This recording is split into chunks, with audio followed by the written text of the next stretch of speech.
नमस्कार दोस्तों। ओम नमः शिवाय। हर हर महादेव। दोस्तों, महाशिवरात्रि के दिन शिवलिंग से यह गुप्त चीज ले आना अपने घर, आपकी सभी मनोकामनाएं पूरी होंगी। इतना पैसा आएगा कि गिनते गिनते थक जाओगे। भगवान भोलेनाथ जी के आशीर्वाद से अपने जीवन में बहुत उन्नति करोगे। दोस्तों, हिंदू धर्म में महाशिवरात्रि का विशेष महत्व होता है। फाल्गुन मास के कृष्ण पक्ष की चतुर्थी तिथि को महाशिवरात्रि का पर्व मनाया जाता है। इस बार पंचांग के अनुसार फाल्गुन माह के कृष्ण पक्ष की चतुर्दशी तिथि की शुरुआत 8 मार्च रात में 9:47 से होगी।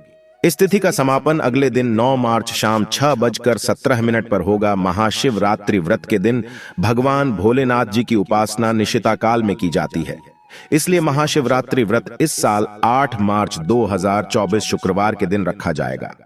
अब बात करते हैं कि आप लोग किस पहर में कितने समय पूजन कर सकते हैं। प्रथम पहर पूजन समय 8 मार्च को शाम 6:25 से शुरू होगा और समापन रात 9:28 को होगा। दूसरा पहर पूजन समय 8 मार्च को रात 9:28 से शुरू होगा और समापन 9 मार्च को रात 12:31 पर होगा। तीसरे पहर पूजन समय 8 मार्च को रात 12:31 से शुरू होगा और समापन सुबह 3:34 पर होगा। दोस्तों, महाशिवरात्रि का अर्थ होता क्या है? तो सबसे पहले तो यह जान लीजिए, आप माह का अर्थ होता है महान। शिवरात्रि का मतलब होता है शिव की रात्रि, अर्थात भगवान शिव जी की महान रात्रि महाशिवरात्रि इसलिए भी बेहद शुभ मानी जाती है। कहा जाता है इस दिन किसी भी व्यक्ति ने भगवान भोलेनाथ की थोड़ी सी भी पूजा साधना क्रिया कर ली तो उस व्यक्ति के जीवन की सभी मनोकामनाएं पूर्ण हो जाती हैं। उस व्यक्ति के जीवन के हर कष्ट खत्म हो जाते हैं और उस व्यक्ति के जीवन में धन आना शुरू हो जाता है। दोस्तों, वीडियो आगे शुरू करें उससे पहले भगवान भोलेनाथ के सच्चे भक्त प्राचीन ज्ञान चैनल की इस वीडियो को लाइक अवश्य कर दें और कमेंट बॉक्स में हर हर महादेव सच्ची श्रद्धा से लिख दें, जिससे कि भगवान भोलेनाथ जी का आशीर्वाद आपको सीधे प्राप्त हो सके। दोस्तों, आज की इस वीडियो में हम आपको बताएंगे कि महाशिवरात्रि के दिन आपको भगवान भोलेनाथ के मंदिर जाकर के क्या क्या भगवान भोलेनाथ को अर्पित करना और वहां से वापस क्या लेकर के आना है, ताकि आपके घर की गरीबी, दरिद्रता, परेशानी, कष्ट, दिक्कतें हमेशा के लिए खत्म हो जाए। दूसरी तरफ आपके घर पर सुख, समृद्धि, यश, वैभव, ऐश्वर्य की आपको प्राप्ति हो, ध्यान रखिएगा। दोस्तों, महाशिवरात्रि का इंतजार हर व्यक्ति इसीलिए करता है ताकि उसको भगवान भोलेनाथ का आशीर्वाद मिल सके। कहा गया है कि देवों के देव भगवान भोलेनाथ अगर किसी भी व्यक्ति को आशीर्वाद दे दें तो उस व्यक्ति का साक्षात कल भी आकर कुछ नहीं बिगाड़ पाता है। इसीलिए आज की इस वीडियो में हम आपको बताएंगे कि कैसे आप महाशिवरात्रि के दिन, जो बहुत ही पावन दिन है, इस दिन भगवान भोलेनाथ को प्रसन्न कर सकते हैं। कैसे आपको भगवान भोलेनाथ का आशीर्वाद प्राप्त हो सकता है और कैसे महाशिवरात्रि के दिन शिवलिंग की आपको पूजा करनी है, वह भी खास उपाय करते हुए कैसे आपको शिवलिंग पर क्या क्या चढ़ाना है और क्या क्या वहां से लेकर अपने घर पर वापस लेकर आना है, ताकि आपके घर पर अन्न और धन का भंडार कभी भी कम ना हो। देखिए दोस्तों, आपके जीवन में कितनी ही बड़ी परेशानी हो, कितनी ही बड़ी दिक्कत क्यों ना हो, मान लीजिए आपके जीवन में धन की समस्या है, मान लीजिए आप नौकरी की प्राप्ति के लिए बहुत ही ज्यादा परेशान हो चुके हैं, आपके शत्रुओं ने आपको घेर लिया है, संतान की प्राप्ति आपको हो नहीं पा रही है, तो एक बात का ध्यान रखिएगा। दोस्तों, महाशिवरात्रि का पावन दिन एक ऐसा दिन होता है जिस दिन कोई भी व्यक्ति अगर थोड़े से उपाय कर लेता है, भगवान भोलेनाथ की साक्षात पूजा कर लेता है, तो उस व्यक्ति की कितनी ही बड़ी मनोकामना हो, कितनी ही बड़ा कष्ट हो, वह खत्म हो जाता है और उसकी मनोकामना पूर्ण हो जाती है। दोस्तों, मान लीजिए आपके ऊपर कोई दोष लगा हुआ है, जैसे वास्तु दोष, शनि दोष, प्राकृतिक दोष या कोई भी दोष लगा हुआ है, तो आपको महाशिवरात्रि के दिन थोड़ी सी पूजा करनी है और आपका दोष खत्म हो जाएगा। आपके जीवन से सभी परेशानियां चली जाएंगी और आपके जीवन में जो धन आना बंद हो गया था, उसका आगमन वापस शुरू हो जाएगा। मान के चलिए आपके जीवन में कभी भी कोई परेशानी नहीं रहेगी। बस दोस्तों, आज की इस वीडियो को लास्ट तक देख लीजिए और मान के चलिए भगवान भोलेनाथ के आशीर्वाद से आपकी सभी मनोकामनाएं भी पूरी होगी और आपके जीवन की सभी परेशानियां भी चली जाएंगी। देखिए, एक बात कही गई है कि जब भी हम भगवान भोलेनाथ की पूजा करते हैं, हमें धैर्य रखना चाहिए, विश्वास रखना चाहिए और श्रद्धा के साथ भगवान भोलेनाथ की पूजा करनी चाहिए। क्योंकि भगवान भोलेनाथ बहुत ही भोले हैं। वह किसी भी व्यक्ति की थोड़ी सी ही पूजा से, साधना से तुरंत ही प्रसन्न हो जाते हैं। इसलिए दोस्तों, महाशिवरात्रि के दिन कुछ ऐसी चीजें हैं जो आपको अवश्य पता होनी चाहिए। क्योंकि महाशिवरात्रि के दिन अगर आप भगवान भोलेनाथ के सामने पूजा करने जा रहे हैं तो मान के चलिए दोस्तों, आपने अगर कोई गलती कर दी तो भगवान भोलेनाथ आपसे क्रोधित हो जाएंगे, और आपने सही तरीके से पूजा की होगी तो साक्षात आपको भगवान भोलेनाथ उसी दिन आशीर्वाद दे देंगे, और उस दिन के बाद आपके जीवन में कभी कोई परेशानी नहीं आएगी। आपको हमें एक एक चीज बताने जा रहे हैं, इसलिए इस वीडियो को लास्ट तक देखिएगा।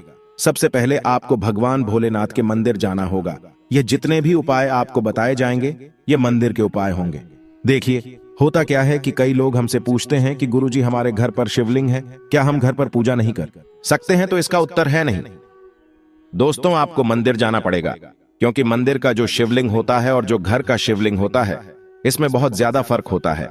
जो मंदिर का शिवलिंग होता है दोस्तों, इसकी जो एनर्जी होती है वो आपके घर के शिवलिंग से करोड़ों गुना ज्यादा होती है। इसमें ऐसी सकारात्मक ऊर्जा होती है जिसके सामने अगर आप थोड़ी सी पूजा करते हैं तो तुरंत ही उसका फल आपको मिलता है और आपके जीवन की हर परेशानी चली जाती है। तो आपको जितने भी आज उपाय बताए जा रहे हैं, आपके जीवन की परेशानी को खत्म करने के लिए, आपकी मनोकामना पूर्ति के लिए, उस उपाय के लिए तो आपको मंदिर जाना पड़ेगा। और महाशिवरात्रि का पर्व पड़ रहा है, वह आज दिन शुक्रवार को पड़ रहा है। तो यह दिन ऐसा है, इस दिन अगर आप मंदिर जाकर के भगवान भोलेनाथ की पूजा आराधना कर रहे हैं तो मान के चलिए दोस्तों, आपके जीवन में कभी कष्ट आ ही नहीं सकता। पूरे साल आपके घर पर अन्न धन का भंडार बना रहेगा। तो आपको क्या क्या ले जाना है वह कहीं पर लिख लीजिए, क्योंकि दोस्तों, अगर आपने एक भी गलती कर दी तो आपकी पूजा संपन्न मानी नहीं जाएगी। दोस्तों, सबसे पहली चीज जो भगवान भोलेनाथ के लिए आपको जल ले जाना है, 8 मार्च यानी आज के दिन। कई लोग हमसे यह कहते हैं कि गुरुजी, जल जो है वह तो शिवालय में भी मिल जाता है, शिव मंदिर में मिल जाता है। तो नहीं दोस्तों, वहां का जल आप तभी चढ़ाई ये जब कोई दिक्कत हो, वरना घर से ही जल ले जाना चाहिए। आखिर घर से जल क्यों ले जाया जाता है, इसकी भी बात सुन लीजिए। घर से इसीलिए आपको जल ले जाना है ताकि आपके घर का जो जल ले जा रहे हैं भगवान भोलेनाथ पर चढ़ाने के लिए, उसी जल के द्वारा आप भगवान से जुड़ जाएंगे। उस जल के द्वारा आप भगवान को अपनी सभी दिक्कतें बता देंगे, और उस जल को जैसे ही भगवान भोलेनाथ पर आप चढ़ाएंगे, अपनी समस्याओं को बताते हुए वह समस्या आपकी खत्म हो जाएंगी। इसलिए घर से जल ले जाएगा। आप सबसे जरूरी चीज जो जल ले जा रहे हैं उसमें 2-4 बूंद गंगा जल जरूर डाल दीजिएगा, क्योंकि गंगा जल डाले बिना आपकी पूजा संपन्न नहीं मानी जाएगी। महाशिवरात्रि के दिन तो आपको जल ले जाना है, उसमें गंगा जल डालकर के दूसरा आपको 3 पत्ते वाला बेल पत्र ले जाना है। दोस्तों, बेल पत्र बहुत ही शुभ होता है। आपने अगर मान लीजिए एक तरफ 1000 कन्याओं को खाना खिलाया है, दूसरी तरफ भगवान भोलेनाथ को बेल पत्र चढ़ाया है, तो ये दोनों बराबर माने जाते हैं, इसलिए बेल पत्र जरूर ले जाएगा। तीसरा, आपको सफेद पुष्प ले जाना है। सफेद पुष्प भगवान भोलेनाथ को चढ़ाए जाते हैं, इसीलिए सफेद पुष्प पर भगवान भोलेनाथ के लिए आपको ले जाना है महाशिवरात्रि के दिन, ताकि भगवान भोलेनाथ का आशीर्वाद आपको मिल जाए, जिसके बाद आपके जीवन के हर परेशानी खत्म हो जाए। दोस्तों, सफेद चंदन ले जाना अनिवार्य होता है महाशिवरात्रि के दिन। और ध्यान रखिएगा दोस्तों कि भगवान भोलेनाथ को अगर आप दूध अर्पित करने जा रहे हैं तो एकदम कच्चा दूध होना चाहिए, पका हुआ दूध नहीं होना चाहिए, कच्चा दूध होना चाहिए। अब आपको और क्या क्या ले जाना है, देखिए, अगर आप चाहते हैं कि आपकी हर मनोकामना पूरी हो तो एक डिब्बा लीजिए, उसमें काली मिर्च भर कर ले जाइए। देखिए, बहुत ध्यान से सुनिए, जितनी आपको बातें बता रहे हैं, एक डिब्बे में काली मिर्च भर के एक लाल कपड़ा लीजिए, उसमें लौंग कपूर, इसको मौली धागे से बांधकर के आपको अपनी जेब में रख करके ले जाना है। सिर्फ इतनी चीज आपको ले जानी है। आज के दिन को अब आपको पूजा कैसे करनी है, चलिए आपको बताते हैं। बहुत ध्यान से लास्ट तक देखिएगा, और जितनी भी चीज आपको बताई जा रही है, इन चीजों को आपको ले जाना है और शिवालय से वापस लेकर आना है अपने घर पर, ताकि आपको धन की प्राप्ति हो सके, आपकी कोई भी मनोकामना हो वह पूर्ण हो जाए। दोस्तों, आप पहले जाएंगे मंदिर। सबसे पहले आपको इस बात का ध्यान रखना है, मंदिर जाने से पहले ही काले या नीले कपड़े का धारण करके मंदिर न जाएं, वरना भगवान भोलेनाथ का आपको क्रोधित रूप देखना पड़ सकता है। सबसे पहले आपको यह करना है कि पतली धार बनाते हुए जल भगवान भोलेनाथ को अर्पित कर देना। बहुत ध्यान से सुनिएगा दोस्तों, पतली धार बनाते हुए भगवान भोलेनाथ को जल आपको अर्पित कर देना है। अब आपको यह करना है दोस्तों कि भगवान भोलेनाथ को चंदन लगाना है। चंदन लगाने के बाद भगवान भोलेनाथ पर 3 पत्ते वाला बेलपत्र रखना है। 3 पत्ते वाला बेलपत्र रखने के बाद आपको भगवान भोलेनाथ पर सफेद पुष्प अर्पित कर देना है। सिर्फ इतना आपको करना है। दूध अगर आप चढ़ाना चाहते हैं तो दूध भी आप चढ़ा सकते हैं। इतना बस आपको करना है। इतना करने के बाद आपको वहां पर खड़े होकर 108 बार, बहुत ध्यान से सुनिएगा, 108 बार आपको ओम नमः शिवाय का जाप करना है। या तो आप 108 बार कर लीजिए या 1008 बार कर लीजिए। यह 3 ऐसी चीज है जो आपको करनी है। इतना करना है। अब आपको क्या करना है, एक डिब्बा जो काली मिर्च का आप ले गए हैं, उस काली मिर्च के डिब्बे को आपको शिवालय के जो गिरता हुआ शिव धारा है, जो शिवलिंग से वहां पर पानी गिर रहा है, उसी शिव हरि के पानी से आपको छू आना है और अपनी जेब में वापस रख लेना है। यह जो लाल पोटली आप ले गए हैं, बंद करके लौंग की, इसको भी छुआना है, वापस रख लेना है। अब आपको क्या करना है, जिस लोटे में पानी ले गए थे या जिस लोटे में भी आप दूध ले गए थे, उसमें आपको क्या करना है, आपको जो भगवान भोलेनाथ का पानी वहां पर गिर रहा है, ध्यान रखिएगा, शिवलिंग की जो पानी नीचे गिर रहा है, उसी पानी का थोड़ा सा पानी अपने लोटे में ले लेना है। ध्यान रखिएगा, जो आपने लोटे में पानी भरकर ले गए हैं वह पानी वापस बचाना नहीं है। वह तो पूरा आपको भगवान भोलेनाथ को अर्पित कर देना। जो शिवलिंग से पानी गिर रहा है, उस पानी को आपको अपने लोटे में वापस ले लेना है। दोस्तों, मान लीजिए आप ये सोच रहे होंगे कि कई लोग वहां पर पानी चढ़ा रहे हैं, तो इस बात की आप चिंता ना करें, क्योंकि भगवान भोलेनाथ के शिवलिंग पर जब भी पानी चढ़ाया जाता है वह अमृत बन जाता है। कहां जाता है? कई देवी देवता शिवलिंग के पास अदृश्य रूप में खड़े होते हैं ताकि शिवलिंग से गिर रहा पानी वह धारण कर सके। इतना पवित्र होता है शिवलिंग से गिरता हुआ पानी। तो शिवलिंग से गिरता हुआ पानी को आपको अपने लोटे में ले लेना, सिर्फ थोड़ी सी बूंदे ले लेनी है। अब आपको क्या करना है, आपको घर वापस आना है जो आपने लोटे में पानी लिया है। दोस्तों, इसको घर पर आते ही घर के लोग जो है आपके, उनके ऊपर थोड़ा थोड़ा पानी छिड़क देना है। घर के हर कोने में पानी छिड़क देना है। घर के मुख्य द्वार पर पानी छिड़क दें। ना सिर्फ इतना आपको करना है, इतना आपने कर दिया। अब मान लीजिए पूरे साल आपके घर पर नकारात्मक शक्तियां नहीं आ पाएंगी। आपके घर पर कोई काला जादू, काली विद्या करवाने की कोशिश करेगा तो वो आपके घर पर नहीं कर पाएंगे। इससे आपके घर से नकारात्मक शक्तियां चली जाएंगी और सकारात्मक ऊर्जा आ जाएगी। ये जो अब काली मिर्च का भगवान भोलेनाथ जी के शिवलिंग से छुआ कर लाए हैं, इसको पूजा घर में रखे। ये जो काली मिर्च का डब्बा है आपके पास, इसे कभी भी आप किसी शुभ कार्य के लिए निकले, जैसे मान लीजिए आप बिजनेस मीटिंग के लिए जा रहे हैं, नौकरी की प्राप्ति के लिए जा रहे हैं, काली मिर्च घर के मुख्य द्वार से पहले रख के उसको कुचलते हुए निकालिए।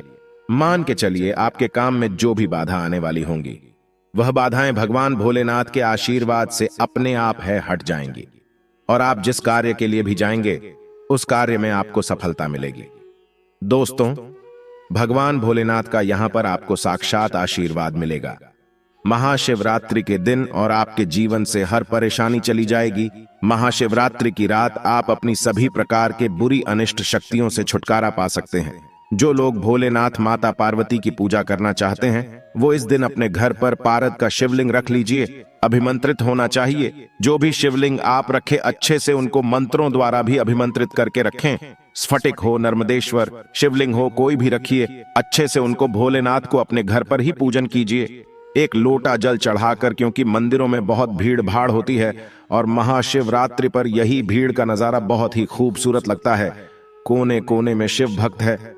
अगर आप मंदिर में नहीं जा सके या ठीक से जल नहीं चढ़ा पाए तो घर में ही शांति से आप पूजन करें। गन्ने का रस हुआ, पंचामृत हुआ, इससे आप इस दिन भोलेनाथ का अभिषेक कीजिए। दूध, दही, घी, शहद, शक्कर, पंचामृत बना करके अभिषेक कीजिए। दोस्तों, फिर भोलेनाथ का श्रृंगार कीजिए। चंदन चढ़ाई, अक्षत चढ़ाई, जनेऊ अर्पित कीजिए। थोड़ा सा चंदन का इत्र, क्योंकि चंदन का इत्र विशेष रूप से शिव शंभू को बहुत प्रिय है, तो वह आप अर्पित कीजिए। उनके पसंदीदा पुष्प चढ़ाए, आंकड़े की माला से उनका श्रृंगार कीजिए। दोस्तों, कनेर के सफेद पुष्प चढ़ाए, कमल हुए, गुलाब हुए, बेल हुए, यह फूल उनको बहुत प्रिय है, यह अर्पित करें और 5 बेल पत्र अवश्य चढ़ाएं। आप इस दिन चाहें तो या जो आपके पास बेलपत्र है उसी पर आप श्री श्री लिख करके या ओम नमः शिवाय या राम राम लिख करके अर्पित कीजिए।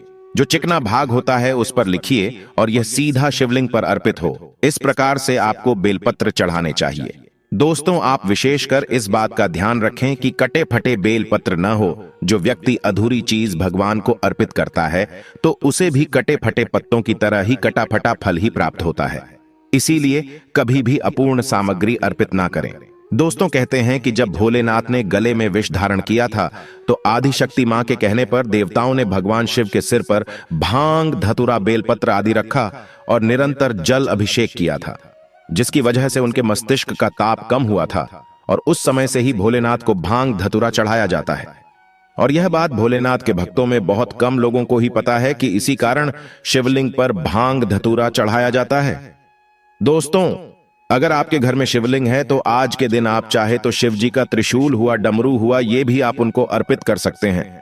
शिव के डमरू की दमदम की ध्वनि मंगल गुरु से संबंधित होती है, क्योंकि चंद्रमा उनके मस्तक पर विराजमान होकर अपनी क्रांति से अनंत आकाश में जटाधारी महामृत्युंजय को प्रसन्न करता है और बुध आदि ग्रह है इसमें संभाव से सहायक होते हैं। तो यह आज के दिन डमरू अर्पित करें। भोले बाबा का डमरू आप धारण भी कर सकते हैं। अभिमंत्रित करके आप अपने शरीर पर छोटा सा चांदी का डमरू धारण करें।